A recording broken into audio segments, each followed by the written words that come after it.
Bom dia, meus queridos alunos. Espero que vocês estejam bem e desejo que vocês tenham uma excelente semana. Vamos dar continuidade ao nosso conteúdo. Hoje vamos relembrar o Simple Future, capítulo 19 de língua inglesa. Então, mais um tempo verbal para a nossa lista aí, para lembrarmos e para sabermos como usar corretamente o futuro simples. Bom, coloquei primeiro aqui a formação. O futuro simples ele vai ser formado pelo auxiliar, will, mais o verbo principal, sem to. Como eu sempre digo a vocês, todos os tempos verbais eles têm um determinado verbo auxiliar. Nós já vimos, por exemplo, o passado simples, temos o did, o presente simples, do e does, e agora vamos lembrar que o futuro simples ele vai ter como verbo auxiliar will. Tá certo? Verbo principal sem o to. E aí eu coloquei ali os exemplos para vocês. Coloquei primeiro um exemplo afirmativo. Coloquei ali usando os pronomes, mas você poderia ter um nome ali, sem problema nenhum. Então, vou usar a primeira pessoa, ó. I will arrive tomorrow. Mas se eu usasse qualquer uma dos outros pronomes ali, não teria problema. She will arrive tomorrow. They will arrive tomorrow. Posso ter a forma negativa. They will not arrive tomorrow. Forma interrogativa. Nós vamos fazer o que na forma interrogativa? Vamos inverter a posição do verbo auxiliar. Ele vai passar para o início da oração. E aí você vai estruturar a sua pergunta. Will they arrive tomorrow?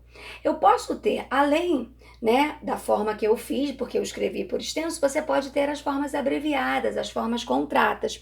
Will você pode abreviar da seguinte forma, apóstrofo LL.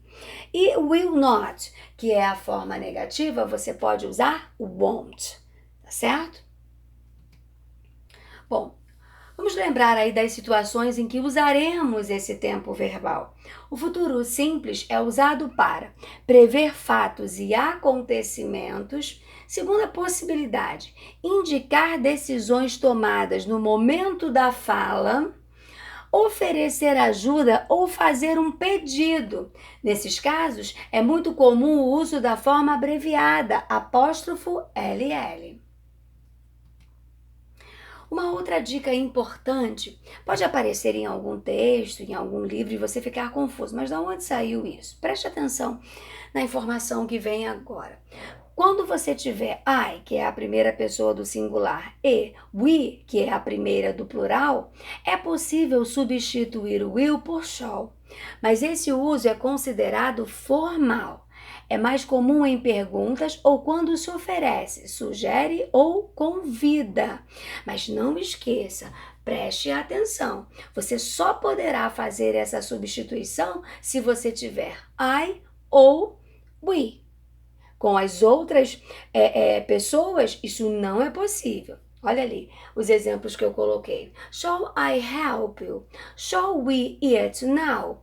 What shall I do now? Shall we go? Tá certo? E outra coisa, não esqueça, a ideia que ele vai expressar, portanto, é a situação em que você pode usar, é quando você tem um oferecimento, uma sugestão ou um convite a fazer, sempre com I and we. Fique atento para não usar errado.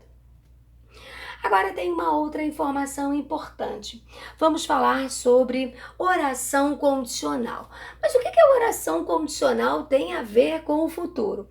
Existem várias orações condicionais em inglês, com várias classificações diferentes.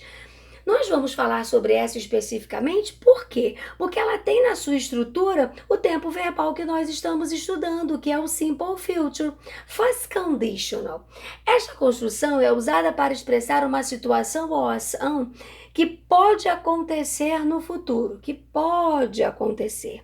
Essas orações condicionais, elas têm a seguinte estrutura, dá uma olhadinha ali. Ela vai ter uma oração condicional e ela vai ter uma oração principal. Como eu vou saber, professora, quem é a oração condicional e quem é a principal? A oração condicional é aquela iniciada por if. Ela pode aparecer no início ou pode aparecer no final, não tem problema, certo? Mas sempre será chamada de oração condicional aquela iniciada por if. E a outra, eu vou chamar de oração principal.